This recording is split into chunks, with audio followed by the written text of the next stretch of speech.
Tot l'esport de la comarca amb Dani Pagès. Comencem i ho fem com sempre parlant de la tercera divisió. Ahir els dos equips empordanesos varen aconseguir la victòria. Començarem parlant de la del Peralada, que s'imposava 2-0 a la Muntanyesa, el seu rival d'ahir, amb 2 gols d'Arnau Ortiz. Dues jugades en què el davanter del Peralada va superar el porter rival en un partit on els homes d'Albert Carbó van ser clarament superiors a la Muntanyesa. Recordem, la Muntanyesa ja ha perdut la categoria i arribava aquí farcit de juvenils i amb una plantilla dels quals no hi havia, en aquest cas, Sergio García, l'ex de l'Espanyol, sí hi havia Joan Verdú, però era un equip molt i molt tocat anímicament i, per tant, el Peralada, que va aconseguir una important victòria per encarrilar la permanència. Ja sumen els homes d'Albert Carbó 36 punts i tenen 7 punts de distància respecte al primer equip que en aquests moments perdria la categoria. Per tant, la propera setmana és una bona oportunitat per sentenciar ja aquesta permanència. Nosaltres, al final del partit, parlàvem amb el tècnic local, amb l'Albert Carbó, juntament amb el nostre company Said Esbai del Setmanari de l'Empordà. Anem a sentir el que ens comentava el míster del Peralada, l'Albert Carbó. És que s'havia de guanyar sí o sí, no? Sí, l'equip està mostrant molt bon nivell i sabíem de la importància, després de veure el partit del matí, que el Horta ha guanyat el Sant Feliuenc, un rival directe, i necessitàvem aquests 3 punts com fos per així agafar més coixí i sellejar la permanència, si podem, ja la setmana que ve al camp de l'Igualada. No sé si en aquest partit si hi ha alguna cosa a comentar més enllà de la victòria, no ho sé, potser una miqueta més d'efectivitat que ha pogut ajudar més a l'equip des d'un punt de vista de confiança i de l'agraix. Sí, no, l'equip des del primer minut ha sortit amb ganes de marcar, s'ha vist ja les primeres ocasions i els primers minuts, i hem sortit ja a la segona part a intentar fer el màxim de gols. Està clar que també tenim un rival i que no ens han posat les coses fàcils, però tot i així penso que hem tingut les ocasions suficients com per fer un resultat més avoltat. A partir d'aquí, volíem els 3 punts, el gol average tampoc no el mirem massa, simplement hem aconseguit el màxim de punts possibles i així hem aconseguit la permanència quan abans millor.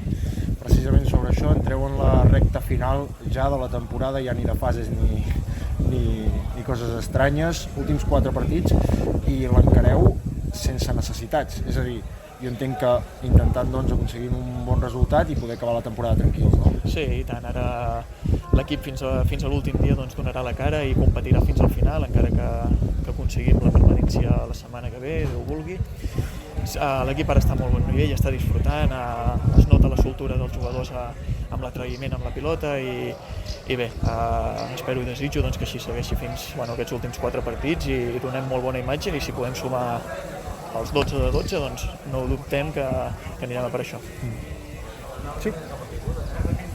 Això és el que ens comentava al final de l'encontre l'Albert Carbó, un Albert Carbó que es mostrava satisfet per la victòria dels seus homes i ja pensàvem al partit de l'Igualada en què una victòria podria ja deixar sentenciada la permanència en aquesta tercera divisió. Seguim nosaltres parlant d'aquest Peralada, un Peralada que ahir, com dèiem, guanyava 2-0 davant de la Muntanyesa i ho feia amb 2 gols del nostre pròxim protagonista del davanter del Peralada, de l'Arnau Ortiz. Arnau, molt bon vespre. Bon vespre. Bé, ahir una victòria important que, si no matemàticament, deixa molt ben encarrilada la permanència. Explica'm com va anar el partit amb 2 gols teus. Explica'ns com vas veure aquest partit. Jo crec que l'equip va estar molt bé. Vam imposar el nostre joc sobre la Muntanyesa, tot i que no ens ho vam posar fàcil, i crec que l'equip va estar sòlid defensivament i ofensivament van sortir les coses que portàvem treballant durant tota la setmana. Guanyar 2-0 sense encaixar cap gol sempre és important, no? Dona confiança, no, Arnau? Sí, és el que et dic, que crec que som un equip molt sòlid en defensa perquè tenim jugadors experimentats en tercera i realment molt bons i crec que sempre és important deixar la porteria a 0. Durant aquesta fase, aquesta segona fase, a casa no heu perdut cap partit, els heu guanyat tots, i a fora, doncs, només la mala sort us ha impedit també fer un 100% de victòries, no? Sí, crec que a casa som un equip molt fort i en aquesta segona fase un dels objectius és intentar no perdre cap partit a casa i ser el màxim d'efectius també fora de casa i crec que ho estem sent. Queden ara 4 partits, 12 punts en joc. Com veus aquest tram final de temporada, Arnau? Crec que arribem molt bé i el nostre objectiu, més enllà de la permanència, és intentar quedar al màxim del possible en aquesta segona fase, intentar liderar-la i jo crec que l'equip arriba amb les millors condicions. Doncs Arnau Ortiz, jugador del Peralada, moltes gràcies per atendre'ns i esperem que la propera setmana continuï aquesta bona ratxa, en aquest cas al camp de l'Igualada. Moltes gràcies. Moltes gràcies a tu. Ens veiem. També passava pels micròfons del 107 Empordà Esports al final de l'encontre un resignat Ramon Maria Calderé, resignat per la derrota i també pel descens del seu equip.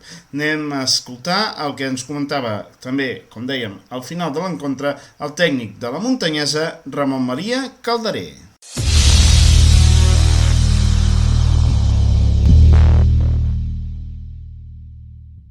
A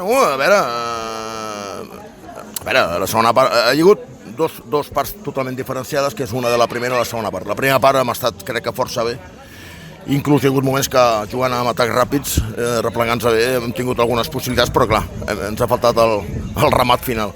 I a les acaballes, la meva part, amb una indecisió nostra, doncs ha marcat ells i lògicament la segona part ja ha canviat. La segona part ja el Peralada ha sigut el Peralada que ja esperàvem, un equip tècnicament bo, amb jugadors de qualitat i en moltes ocasions que el nostre porter ha estat molt bé. I nosaltres donant oportunitats als nanos joves, als nanos, i preparant ja, lògicament, ja la temporada que ve, perquè no, és el que hi ha. És el que deies, no? Ja s'ha perdut la categoria, ara intentar, doncs, la temporada que ve, és allò de fer un pas enrere per fer-nos dos endavant. Exacte, sí, és el que toca. Vam arribar, ja sabíem que seria una situació difícil i complicada.